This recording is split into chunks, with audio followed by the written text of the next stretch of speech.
Hello dear aspirants, this is Nisha दुत्ते।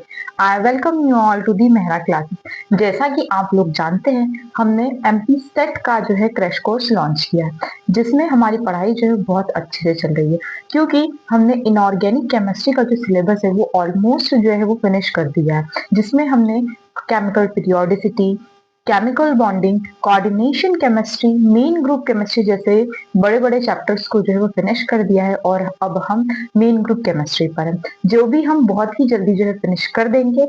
और कुछ दिनों में हम इनऑर्गेनिक केमिस्ट्री को फिनिश करते हैं, हम ऑर्गेनिक केमिस्ट्री के ऊपर चलेंगे, है ना। तो इन्हीं सबको देखते हुए, क्योंकि हमारा सिलेबस जो है इनऑर्गेनिक केमिस्ट्री का मैक्सिमम जो है वो कंप्लीट हो चुका है, जो भी हमारे इम्पोर्टेंट यूनिट्स थे, जो भी बचे हुए हैं वो हम आने वाले दिनों में कंप्लीट कर लेंगे, है ना। क्योंकि हमारा सिलेबस कंप्लीट हो चुका है कुछ, तो हम ये सोच रहे हैं कि क्यों ना थोड़ी सी क्वेश्चन प्रैक्टिस की जाए, जिससे आप लोगों का थोड़ा सा कॉन्फिडेंस इनहेंस हो और आप लोगों को पता चले कि हम जो पढ़ाई कर रहे हैं वो बिल्कुल एग्जाम ओरिएंटेड है, और जिससे हम क्या कर सकते हैं, इजीली जो है क्वेश्चन को अटेम्प्ट कर पाएंगे एग्जाम में, है ना, और इजीली जो है हमारा एमपी सेट जो है क्वालिफाई कर पाएंगे। इसी के साथ में हमने एमपी टीईटी वर्ग 1 केमिस्ट्री का भी बैच जो है वो लॉन्च कर दिया है। अगर आप उसमें भी जो है इसी तरह से पढ़ाई करना चाहते हैं तो जुड़िए मेहरा क्लासेस के साथ। ये ऐप आपको मिलेगा मेहरा क्लासेस ऐप पे, ये बैच जो है आपको उस ऐप पे मिल जाएगा। इस ऐप की को डाउनलोड करने के लिए आप प्ले स्टोर से जो है उसको डाउनलोड कर सकते हैं, या फिर आपको डाउनलोड करने की लिंक जो है डिस्क्रिप्शन बॉक्स में दे दी जाएगी। ठीक है, चलिए शुरुआत करते हैं हमारे क्वेश्चन प्रैक्टिस से। ठीक है, चलिए।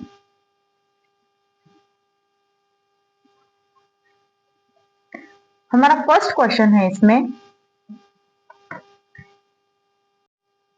विच of the following oxides is amphoteric. निम्नलिखित में से कौन सा ऑक्साइड जो है वो उभयधर्मी है ना। क्या पूछा है वो कि कौन सा ऑक्साइड जो है वो एम्फोटेरिक है या फिर उभयधर्मी जो है वो है ना। चलिए देखते हैं कौन सा ऑक्साइड है। इसमें Al2O3 जो है ये कैसा है, Al2O3 उभयधर्मी जो है ना, क्योंकि ये जो है रिएक्ट करता है किससे, ये एसिड्स के साथ भी रिएक्ट करता है और ये बेसिस के साथ भी रिएक्ट करता है। ठीक है, चलिए बढ़ते हैं आगे नेक्स्ट क्वेश्चन। पहले इसके पहले हम अपना आंसर देख लेते हैं ना। आंसर है हमारा, देखो क्या है, आंसर है Al2O3, जिसका एक्सप्लेनेशन क्या है कि Al2O3 जो है रिएक्ट करता है किससे, एसिड के साथ भी रिएक्ट करता है और बेसिस के साथ भी रिएक्ट करता है और सॉल्ट और वाटर का फॉर्मेशन जो है वो करता है। ठीक है, चलिए बढ़ते हैं नेक्स्ट क्वेश्चन की तरफ।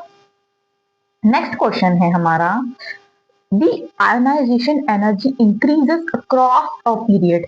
जैसे ही हम पीरियड में लेफ्ट टू राइट जाते हैं, मतलब अक्रॉस अ पीरियड जाते हैं, तो आयोनाइजेशन एनर्जी पे क्या इफेक्ट पड़ता है ना।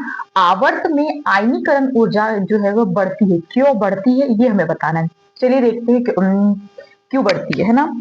पहला है हमारा, पहला ऑप्शन है एटॉमिक साइज इंक्रीज, क्योंकि हमारा एटॉमिक साइज इंक्रीज होता है क्या इसीलिए, क्या शील्डिंग जो है वो इंक्रीज हो जाती है इसलिए, क्या इफेक्टिव न्यूक्लियर चार्ज इंक्रीज हो जाता है इसलिए, या फिर कोई नहीं। चलिए देखते हैं हमारा एक्सप्लेनेशन। देखिए क्या है, इसका आंसर ये कि इफेक्टिव न्यूक्लियर चार्ज जो है वो इंक्रीज हो जाता है। क्यों, ऑप्शन नंबर सी, क्यों, क्योंकि जैसे ही हम अक्रॉस ऑफ पीरियड जाते हैं ना, तो एटॉमिक साइज जो है वो क्या हो जाता है, डिक्रीज हो जाता है, एटॉमिक साइज डिक्रीज हो जाता है, इसलिए हमारा इफेक्टिव न्यूक्लियर चार्ज जो है वो इंक्रीज हो जाता है ना। और इलेक्ट्रॉन को रिमूव करना क्या हो जाता है, इलेक्ट्रॉन को रिमूव करना जो है और हार्ड हो जाता है। ठीक है, आई होप ये आपको क्लियरली समझ में आया होगा। ठीक है, चलिए बढ़ते हैं नेक्स्ट क्वेश्चन की तरफ। क्वेश्चन नंबर थर्ड है हमारा, विच of the following molecule is non polar, है ना। निम्नलिखित में से कौन सा अणु जो है वो अध्रुवीय है ना। ऑप्शन है इसके, water molecule, ammonia molecule, CO2 molecule या फिर SO2 molecule.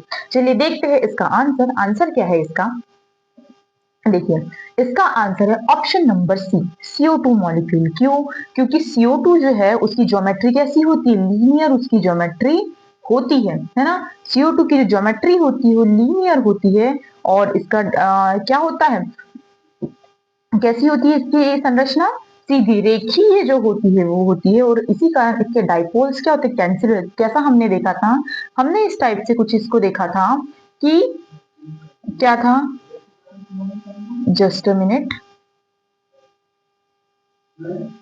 Just a minute,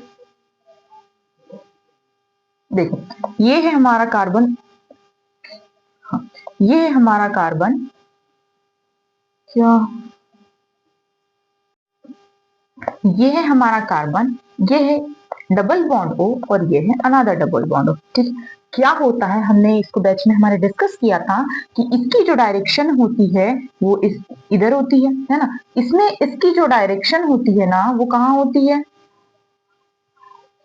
इसकी डायरेक्शन इधर होगी, इसकी डायरेक्शन इधर होगी, है ना।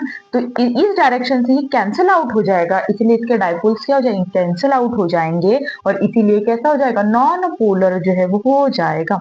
आई होप आपको ये क्लियर होगा। चलिए बढ़ते हैं आगे नेक्स्ट क्वेश्चन की तरफ। क्वेश्चन नंबर 4 है हमारा कि oxidation state of iron in FeCN6 4-। FeCN6 4- में आयरन की ऑक्सीकरण स्टेट जो है वो क्या है, चलिए देखते हैं क्या है इसमें। ठीक है, देखो हमने इसको डिस्कस किया था हमारे बैच में कि ऑक्सीडेशन स्टेट जो है हम कैसे निकालेंगे। देखो आयरन की निकालनी है, इसलिए हमने उसको माना X प्लस साइनाइड। साइनाइड जो होता है उसके ऊपर कितना चार्ज होता है, साइनाइड के ऊपर चार्ज होता है कितना, नेगेटिव चार्ज है ना, कितना नेगेटिव चार्ज होता है साइनाइड के ऊपर, इनटू उसका नंबर कितना है, साइनाइड का नंबर है 6, है ना, इक्वल्स टू कितना देके रखा है, -4। ठीक है, -4 जो है इसमें देके रखा हुआ है, तो हम क्या लिखेंगे, x -6 इक्वल्स टू -4, है ना। तो क्या हो जाएगा, x की जो वैल्यू है वो क्या हो जाएगी, +2। मतलब आयरन की जो ऑक्सीडेशन स्टेट है ना वो क्या हो जाएगी, आयरन की जो ऑक्सीडेशन स्टेट है वो हो जाएगी +2। ठीक है, चलिए देखते हैं आगे। देखो ये रहा एक्सप्लेनेशन कि जैसा हमने निकाला सेम वैसा ही है ना, आप लोग देख सकते हैं। ठीक है, चलिए बढ़ते हैं आगे नेक्स्ट क्वेश्चन की तरफ। क्वेश्चन नंबर 5 है हमारा, which element shows diagonal relationship with beryllium. कौन सा तत्व है जो बेरिलियम के साथ विकर्ण संबंध दर्शाता है ना। ऑप्शन है हमारे aluminium, B magnesium, C calcium और डी सोडियम। चलिए देखते हैं इसका आंसर कि इसका आंसर क्या है ना। चलिए देखो इसका आंसर है कि बेरिलियम के साथ जो है विकर्ण संबंध या डायगोनल रिलेशनशिप जो बताता है वो है एल्यूमिनियम, है ना। इसका एक्सप्लेनेशन क्या है कि बेरिलियम एंड एल्यूमिनियम जो है उनके चार्जेस क्या होते हैं, सिमिलर उनके चार्जेस होते हैं। कैसे होते हैं उनके चार्जेस, सिमिलर उनके चार्जेस होते हैं, उनकी डेंसिटी समान होती है, प्रॉपर्टीज जो होती है वो भी इक्वल होती है ना। इसीलिए BeCl2 एंड AlCl3 जो है वो कैसे होते हैं, कोवेलेंट होते हैं, और इसीलिए ये एक दूसरे के साथ क्या करते हैं, डायगोनल रिलेशनशिप जो है वो शो करते हैं। ठीक है, चलिए बढ़ते हैं आगे नेक्स्ट क्वेश्चन की तरफ। नेक्स्ट क्वेश्चन है हमारा क्वेश्चन नंबर 6, जो बोल रहा है कि which among the following has the highest lattice energy, है ना। हाईएस्ट लैटिस एनर्जी जो होगी इसमें से किसकी होगी, है ना। निम्नलिखित में से किसकी जाली ऊर्जा सबसे अधिक है, लैटिस ऊर्जा जो है सबसे अधिक किसकी है। हमने कैसा देखा था इसको, हमने इसको ऐसे देखा था कि लैटिस एनर्जी जो होती है ना हमारी, लैटिस एनर्जी इक्वल्स टू होता है चार्ज, क्या होता है, चार्ज अपॉन साइज। क्या ये इतना ठीक है ना। चार्ज अपॉन साइज जो होता है हमारी लैटिस एनर्जी होती है ना। इस फॉर्मूले से हम इसको निकालते हैं। अब चार्ज जो है वो मैक्सिमम होना चाहिए, है ना। देखो चार्ज एक है सोडियम पॉजिटिव, दूसरा है मैग्नीशियम पॉजिटिव, तीसरा है पोटेशियम पॉजिटिव और चौथा है कैल्शियम पॉजिटिव, 2 पॉजिटिव सॉरी। देखो अब चार्ज ज्यादा किसमें होगा, ना ही सोडियम में होगा ना ही पोटेशियम में, तो इनके ऊपर जो है वो सिर्फ पॉजिटिव चार्ज है। ठीक है, जैसे हमने बोला कि देखो ये हमारा सोडियम पॉजिटिव है ना, ये है हमारा मैग्नीशियम 2 पॉजिटिव, ये है हमारा पोटेशियम पॉजिटिव और नेक्स्ट है हमारा कैल्शियम 2 पॉजिटिव। ठीक है, ये हमारे चार्जेस हैं। अब हमने बोला कि चार्जेस जो है वो मैक्सिमम चाहिए, तो इसमें आंसर में ना तो सोडियम होना चाहिए ना ही पोटेशियम होना चाहिए। मतलब या तो हमारा आंसर मैग्नीशियम 2 पॉजिटिव है या फिर कैल्शियम 2 पॉजिटिव है अकॉर्डिंग टू चार्ज। ठीक है, अब चार्जेस के बेसिस पे तो नहीं निकल पा रहा क्योंकि दोनों के चार्जेस जो है वो इक्वल है।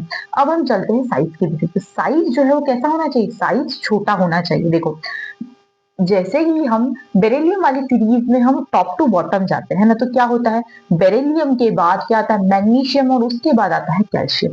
मतलब साइज बड़ा किसका है? साइज बड़ा है कैल्शियम को। डेफिनेटली उसकी लेटिस एनर्जी जो है वो क्या हो जाएगी? लेटिस एनर्जी उसकी कम हो जाएगी। मतलब उसकी इसमें सबसे ज्यादा लैटिस एनर्जी किसकी होगी? सबसे ज्यादा लैटिस एनर्जी जो होगी मैग्नीशियम की हो जाएगी। ठीक है, आई होप इतना आपको इजीली जो है वो क्लियर हो गया होगा, है ना। मैग्नीशियम की लैटिस एनर्जी मैक्सिमम होगी। ठीक है, चलिए देखते हैं आगे हमारे एक्सप्लेनेशन को। क्या है हमारा एक्सप्लेनेशन? सेम वही क्या है कि मैग्नीशियम ऑक्साइड जो है वो जो है उसकी लैटिस एनर्जी सबसे ज्यादा होगी। क्यों? क्योंकि lattice energy is directly proportional to होता है चार्ज ऑफ आयंस और इनवर्सली प्रोपोर्शनल होता है डिस्टेंस। मतलब कि डिस्टेंस ज्यादा मतलब कि साइज की ही बात वो कर रहा है। ठीक है, चलिए बढ़ते हैं आगे। क्वेश्चन नंबर 7 है हमारा, विच of the following shows hydrogen bonding. ठीक है, निम्न में से कौन सा ऐसा है जो हाइड्रोजन बॉन्डिंग जो है उसको दर्शाता है। अब देखो हाइड्रोजन बॉन्डिंग के लिए जरूरी क्या है? इसके लिए जरूरी कंडीशन ये होती है कि कम से कम एक एलिमेंट जो होता है ना वो इलेक्ट्रोनेगेटिव होना चाहिए। ठीक है, हाइड्रोजन बॉन्डिंग के लिए एक कंडीशन ये जरूरी होती है। अब क्या CH4 में, हम पहले ऑप्शन की तरफ बढ़ते हैं, क्या CH4 में इलेक्ट्रोनेगेटिव एलिमेंट है? बिल्कुल भी नहीं, CH4 में इलेक्ट्रोनेगेटिव एलिमेंट नहीं। क्या NH3 में है? बिल्कुल NH3 में जो है इलेक्ट्रोनेगेटिव एलिमेंट प्रेजेंट है। इसीलिए अमोनिया के बीच में जो है हाइड्रोजन बॉन्डिंग होती है। ठीक है, चलिए CO2 में भी नहीं है और HCl में भी इलेक्ट्रोनेगेटिव एलिमेंट नहीं है। ठीक है, इलेक्ट्रोनेगेटिव एलिमेंट जो होता है कौन कौन सा? इसमें फ्लोरीन, ऑक्सीजन और नाइट्रोजन जो है, ये जो मोस्ट इलेक्ट्रोनेगेटिव एलिमेंट्स है ना, इन्हीं के बीच में जो होती है क्या होती है?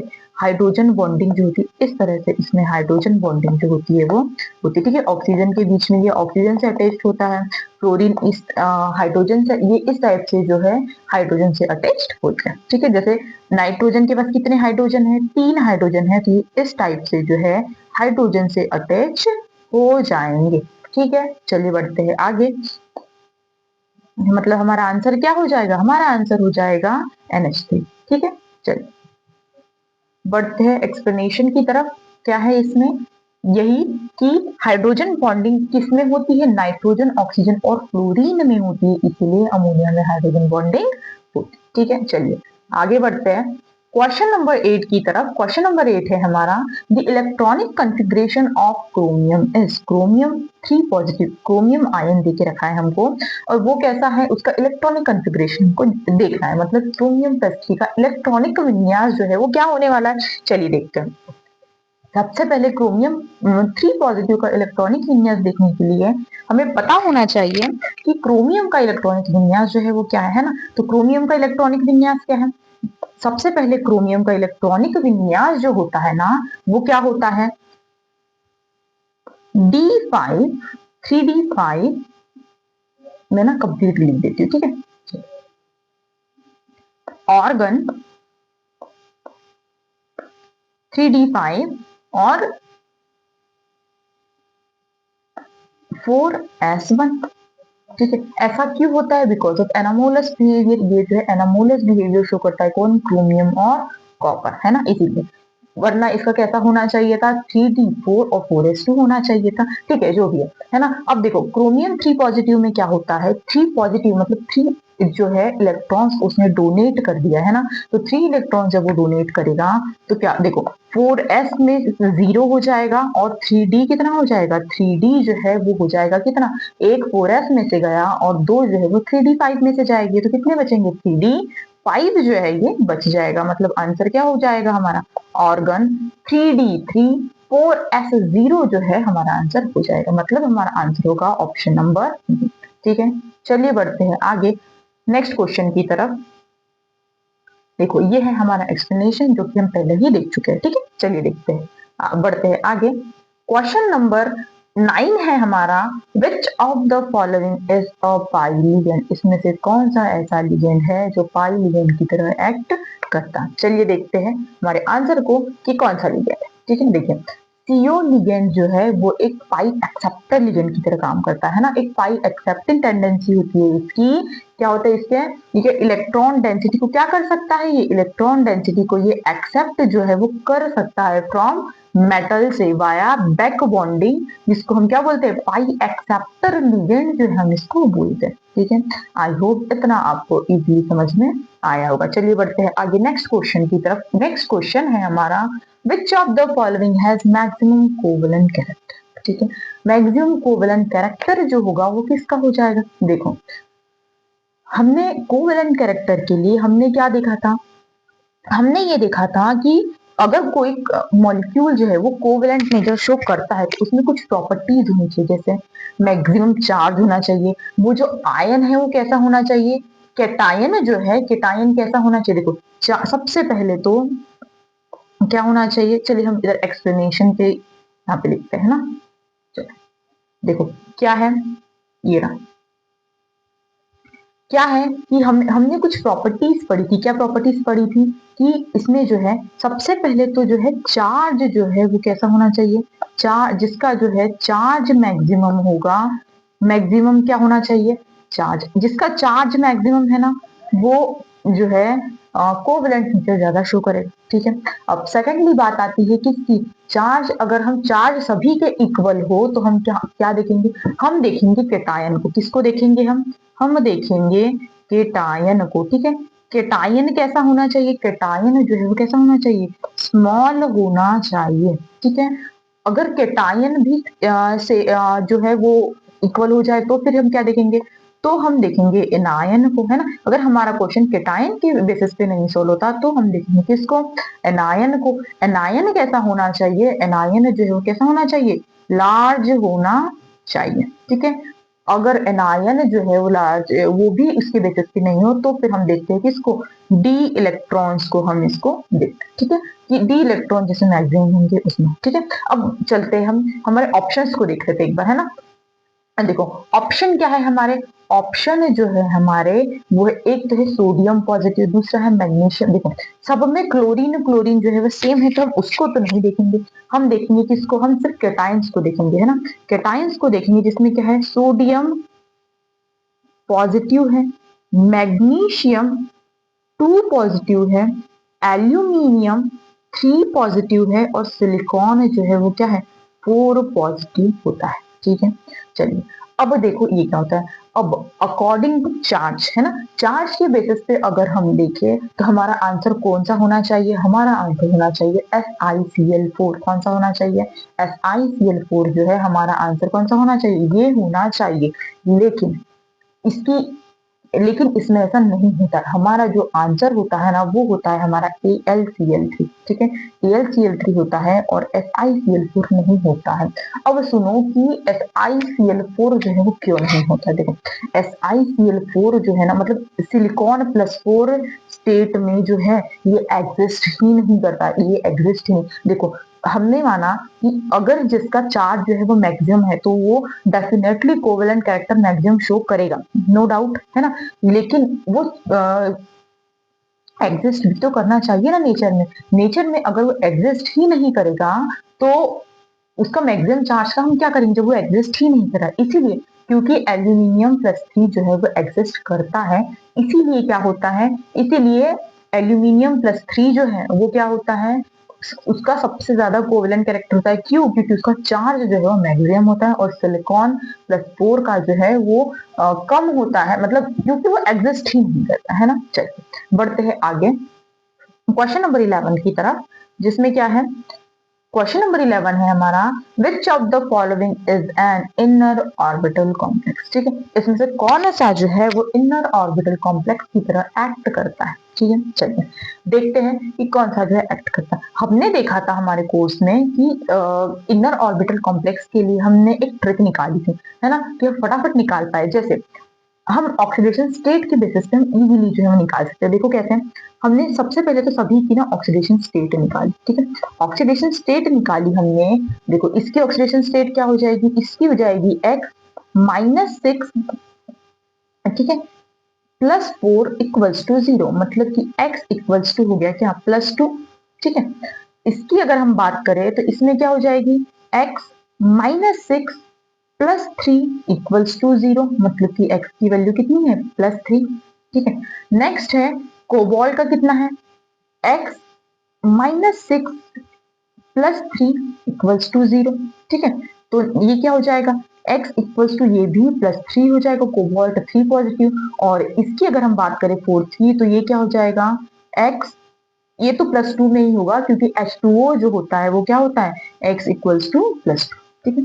क्योंकि वाटर जो है वो एक न्यूट्रल लिगेंड होता है ना, इसलिए उसके ऊपर कोई चार्ज तो होता नहीं है, इसलिए वो क्या होता है, इसलिए वो न्यूट्रल, मतलब उसकी ऑक्सीडेशन स्टेट जो होती है वो +2 होती है, ठीक है। चलो, ऑक्सीडेशन स्टेट तो हमारी निकल गई, अब क्या करना है हमें, अब ये करना है कि हमें चेक करना है उसके डी इलेक्ट्रॉन्स को, है ना। देखो अब डी इलेक्ट्रॉन्स जो है वो कितने हो जाएंगे इसमें, ठीक है। डी इलेक्ट्रॉन्स इसमें कितने हो जाएंगे, देखो आयरन +2 ऑक्सीडेशन स्टेट में है, मतलब वो कितने होंगे, उसके पास D6 हो जाएंगे। अगर ये जो है +3 है, मतलब इसके पास D5 जो है वो इलेक्ट्रॉन्स हो जाएंगे, ठीक है। अगर यहाँ पे जो है कोबाल्ट जो है +3 ऑक्सीडेशन स्टेट में है, मतलब इसके पास भी कितने इलेक्ट्रॉन्स हो जाएंगे, D6 जो है इलेक्ट्रॉन्स इसके पास हो जाएंगे, ठीक है। और नेक्स्ट है निकिल, जो कि +2 ऑक्सीडेशन स्टेट में, जिसके पास D8 जो है वो इलेक्ट्रॉन्स हो जाएंगे। अब देखो, आपको याद होगा कि हमने पढ़ा था कि हमने एक ट्रिक पढ़ी थी, ट्रिक क्या थी कि D1 से लेकर तो D4 तक के जो कॉम्प्लेक्सेस थे, उसमें हमने क्या देखा था कि वो हमेशा इनर ऑर्बिटल कॉम्प्लेक्स की तरह एक्ट करेंगे, ठीक है।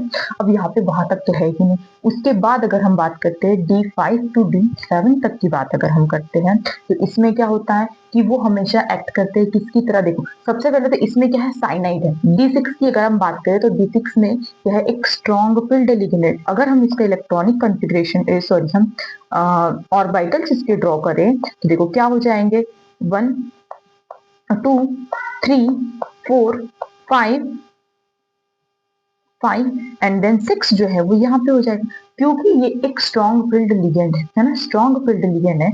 इसकी पेयरिंग हो जाएगी कहाँ, यहाँ, और इसकी पेयरिंग हो जाएगी यहाँ पे, ये क्या हो जाएगा, इसका हाइब्रिडाइजेशन हो जाएगा D2sp3, क्या हो जाएगा इसका हाइब्रिडाइजेशन, D2sp3 हो जाएगा, और ये एक्ट करेगा as a inner orbital complex, ठीक है।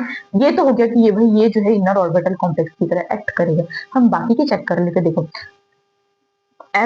फ्लोरीन जो है वो कैसे है, वो एक वीक फील्ड लिगेंड की तरह एक्ट करता है, इसलिए वो तो पेयरिंग नहीं करवा सकता, इसलिए ये एक्ट करेगा ऐसा आउटर ऑर्बिटल कॉम्प्लेक्स, ठीक है। ये एक्ट करेगा कैसा, इनर ऑर्बिटल कॉम्प्लेक्स की तरह, ठीक है।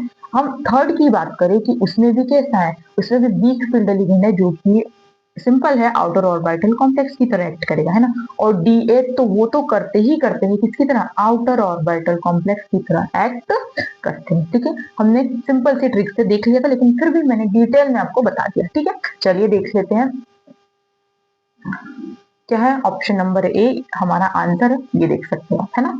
चलिए बढ़ते हैं आगे नेक्स्ट क्वेश्चन की तरफ। नेक्स्ट क्वेश्चन है हमारा, among the following which has highest electronegative, सबसे ज्यादा इलेक्ट्रोनेगेटिव किसकी है ना। तो देखो हमने क्या देखा था, हमने ये देखा था कि सबसे ज्यादा इलेक्ट्रोनेगेटिविटी किसकी होती है, फ्लोरीन की, देन ऑक्सीजन की, देन नाइट्रोजन की, कंप्लीट पीरियोडिक टेबल, पूरी जो है पीरियोडिक टेबल में सबसे ज्यादा इलेक्ट्रोनेगेटिव कौन है, फ्लोरीन है। आप क्या याद रखेंगे, आप याद रखेंगे फोन को, ठीक है। फोन को याद रखेंगे कि सबसे ज्यादा इलेक्ट्रोनेगेटिव कौन है, फोन, ठीक है। तो ये रहा हमारा आंसर ऑप्शन नंबर डी, ठीक है। चलिए बढ़ते हैं आगे, ये रहा ऑप्शन नंबर डी, फ्लोरीन जो है उसकी हाईएस्ट जो है क्या है, इफेक्टिव न्यूक्लियर चार्ज होता है, क्योंकि इसका स्मॉलेस्ट एटॉमिक साइज होता है ना, हाईएस्ट इफेक्टिव न्यूक्लियर चार्ज है, और क्या है, और स्मॉलेस्ट एटॉमिक साइज है, इसीलिए जो है ये क्या है, हाईएस्ट इफेक्ट सॉरी फ्लोरीन जो है वो क्या है, मोस्ट इलेक्ट्रोनेगेटिव एलिमेंट होता है, ठीक है। चलिए बढ़ते हैं आगे, क्वेश्चन नंबर 13, क्या है question number 13, which compound is electron deficient, कौन सा कंपाउंड जो है वो इलेक्ट्रॉन डेफिशिएंट है ना। निम्नलिखित में से कौन सा यौगिक इलेक्ट्रॉन अभावग्रस्त है, मतलब इलेक्ट्रॉन डेफिशिएंट जो है वो है ना। चलिए देख लेते हैं कौन सा। देखो आपको याद होगा कि हमने क्या देखा था, हमने एक कॉम्प्लेक्स देखा था BF3 है ना। BF3 हमने देखा था, आपको याद होगा, देखते थे ही याद आ गया कि BF3 जो है वो इलेक्ट्रॉन डेफिशिएंट है। इलेक्ट्रॉन डेफिशिएंट क्यों है? क्योंकि क्योंकि इसमें बैक बॉन्डिंग होती है, और बैक बॉन्डिंग ही इसमें इसलिए होती है क्योंकि इसमें ये जो है इलेक्ट्रॉन डेफिशिएंट है। अगर हम अमोनिया की बात करें तो इसके वैलेंस शेल में 8 इलेक्ट्रॉन प्रेजेंट होते हैं, मतलब ये जो है इलेक्ट्रॉन डेफिशिएंट नहीं होता, इलेक्ट्रॉन प्रिसाइज इसके पास होते हैं, है ना। CH4 बिल्कुल इसके पास होते हैं, H2O के पास भी बिल्कुल होते हैं, मतलब ये आंसर नहीं होगा, ये भी आंसर नहीं होगा, ये भी आंसर नहीं होगा। हमारा आंसर कौन सा हो जाएगा? BF3 जो है हमारा आंसर हो जाएगा। चलिए बढ़ते हैं आगे नेक्स्ट क्वेश्चन की तरफ, है ना। देखो क्या है एक्सप्लेनेशन में, बोरॉन के पास ओनली 6 इलेक्ट्रॉन्स होते हैं, उसकी वैलेंस शेल में इनकम्प्लीट ऑक्टेट होता है, इसलिए मैंने बताया कि इसमें जो बैक बॉन्डिंग होती है ना, इनकम्प्लीट ऑक्टेट होता है, इसलिए उसमें बैक बॉन्डिंग होती है, ठीक है। क्योंकि वो क्या कर सकता है, इलेक्ट्रॉन्स को जो है क्या कर सकता है, वो इलेक्ट्रॉन उसके बाद जो कमी है वो उसको पूरी कर सकते हैं थ्रू दी बैक बॉन्डिंग, ठीक है। चलो बढ़ते हैं आगे। नेक्स्ट क्वेश्चन है हमारा, which one of the following has sp3d hybridization, ठीक है। निम्नलिखित में से किसमें sp3d हाइब्रिडाइजेशन जो होता है वो होता है, ठीक है। चलिए चेक करते हैं कि सबसे पहले हम कैसे चेक करेंगे, हम चेक करेंगे फास्फोरस से, है ना। देखो कैसे चेक करेंगे, हम पहले चेक करेंगे सेंट्रल एटम को। सेंट्रल एटम कौन सी, हमारी फास्फोरस। फास्फोरस कौन सी फैमिली का है, फास्फोरस है हमारी नाइट्रोजन फैमिली का, मतलब इसमें वैलेंस इलेक्ट्रॉन्स कितने हो जाएंगे, 5, ठीक है। तो देखो हमने एक फॉर्मूला भी पढ़ा था, क्या फॉर्मूला पढ़ा था, V plus C plus M, just a minute, क्या पढ़ा था, हाफ, है ना, half V plus M minus C plus A जो था, ये क्या था, हमारा स्टेरिक नंबर निकालने का फॉर्मूला जो था ये था, है ना। स्टेरिक नंबर हम इस फॉर्मूले से निकालते थे, है ना। तो देखो कैसे निकालेंगे, आप इस फॉर्मूले से निकाल सकते हैं, या फिर मैं एक दूसरी मेथड बता रही हूँ, आप उससे भी निकाल सकते हैं। देखो कैसे, पहला है हमारा PCl5 में, देखो फास्फोरस में कितने वैलेंस इलेक्ट्रॉन्स होते हैं, 5।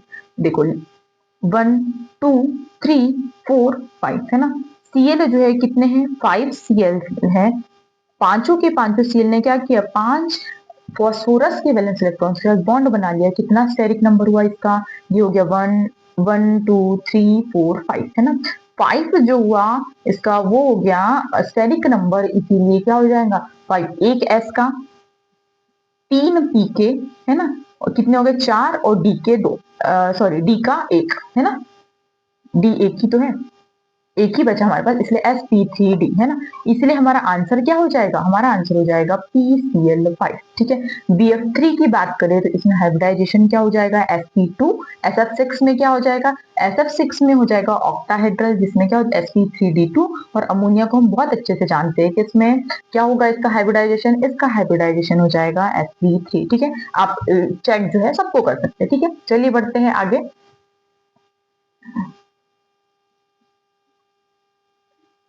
PCl5 क्यों, क्योंकि इसमें 5 बॉन्ड पेयर्स होते हैं, और इसका CVP जो है इसकी ज्योमेट्री होती है sp3d हाइब्रिडाइजेशन इसमें होता है। चलिए बढ़ते हैं आगे नेक्स्ट क्वेश्चन की तरफ। नेक्स्ट क्वेश्चन है हमारा, विच of the following element forms catenated chains most readily, है ना। कौन सा ऐसा तत्व है जो आसानी से क्या करता है, श्रृंखला संरचना बनाता है, ठीक है।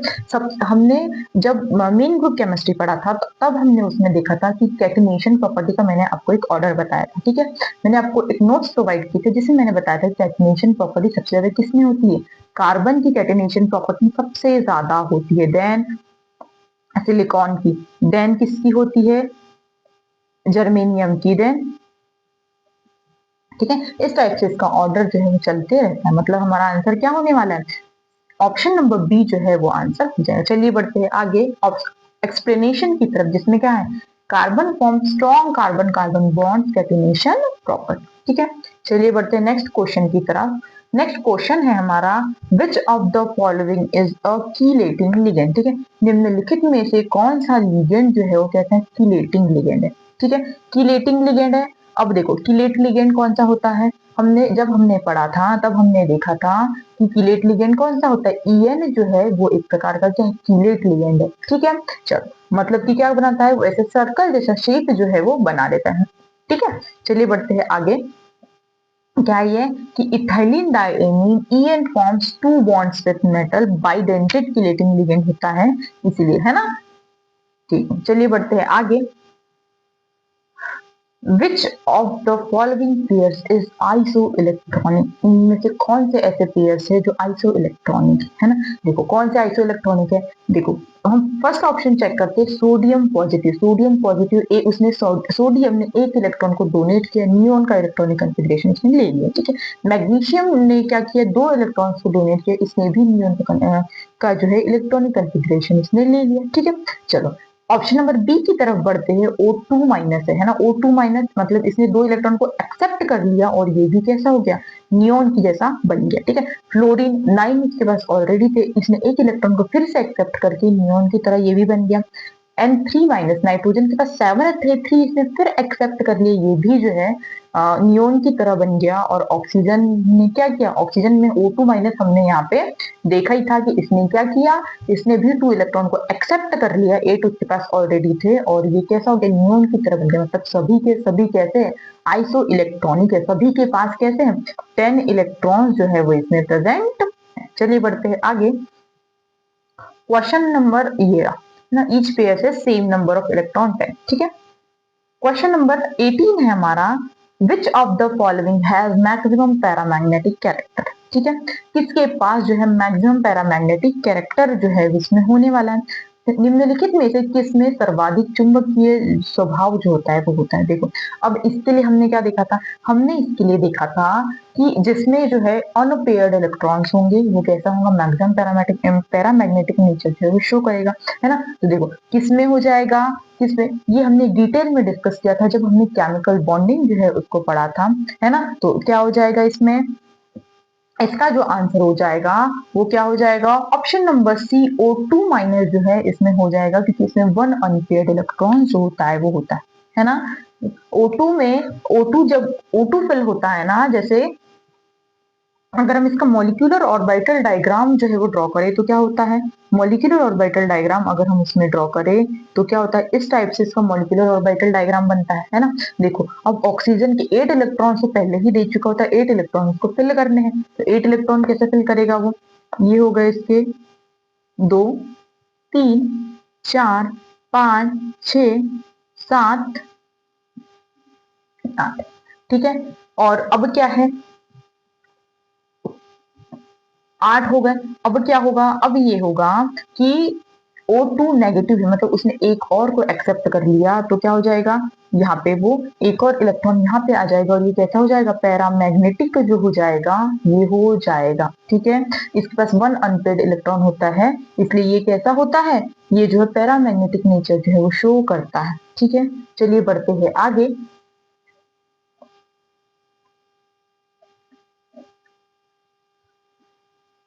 Which element has highest metallic character in period 3, सबसे ज्यादा मेटेलिक कैरेक्टर जो होता है वो किसका होता है। ठीक है, अब मेटेलिक कैरेक्टर हमने कैसा देखा था, मेटेलिक कैरेक्टर हमने ऐसा देखा था कि जैसे ही हम अक्रॉस अ पीरियड जाते हैं ना, तो हमारा मेटेलिक कैरेक्टर क्या होता है, डिक्रीज हो जाता है ना, मेटेलिक कैरेक्टर डिक्रीज हो जाता है, मतलब नॉन मेटेलिक कैरेक्टर इंक्रीज हो जाता है ना। तो हमारा आंसर क्या होना चाहिए, हमारा आंसर जो होना चाहिए वो होना चाहिए ऑप्शन नंबर ए। क्यों, क्योंकि जैसे हम अक्रॉस अ पीरियड जाते हैं ना, अक्रॉस अ पीरियड जैसे ही हम जाते हैं तो क्या होता है, हमारा मेटेलिक कैरेक्टर जो है वो क्या होता है, देखो मेटेलिक कैरेक्टर क्या होता है, डिक्रीज अक्रॉस अ पीरियड। सो इसीलिए सोडियम जो होगा वो सबसे क्या होगा, लेफ्ट में होगा, और जैसे हम लेफ्ट टू राइट जाते हैं तो राइट में जैसे जाते हैं तो मेटेलिक कैरेक्टर डिक्रीज हो जाता है, मतलब कि सोडियम जो होगा उसका मेटेलिक कैरेक्टर क्या होगा, सबसे ज्यादा होगा। ठीक है, चलिए बढ़ते हैं आगे नेक्स्ट क्वेश्चन की तरफ। Which of the following obeys Wade's rule. ठीक है, निम्नलिखित में से कौन सा ऐसा है जो वेट्स रूल को ओबे जो होता है वो करता है।